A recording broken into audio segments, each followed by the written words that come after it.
మోషే ఏం చేశాడంటే తన విలువిద్యలను బట్టి, తన ప్రావీణ్యతను బట్టి తొందరపడి ఐగుప్తుడిని చంపి ఇసుకలో పాతి పెట్టేశాడు. ఆ తర్వాత దేవుడు అనుకున్నాడు, నాకు నాయకుడిగా ఉన్నవాడు ఆవేశపరుడు కాకూడదు, నా చేతిలో వాడబడే పాత్ర సాత్వికుడై ఉండాలి, ఇలాంటి తొందరపాటుతనం కలిగిన వాడిని నేను ఎలా వాడుకుంటా అని చెప్పి మోషేని ఏం చేశాడో తెలుసా?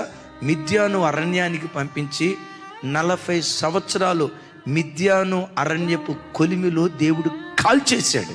ఇంకా తెలుగు భాషలో చెప్పాలంటే మోషేను ఇల్లిరకానికి పంపించి నలగొట్టాడు. 40 సంవత్సరాలు నలగొట్టిన తర్వాత అదే మోషేను గూర్చి దేవుడు ఏమని సాక్ష్యం ఇస్తాడో తెలుసా? భూమి మీదనున్న సమస్త ప్రజలలో మోషే మిక్కిలి సాత్వికుడు.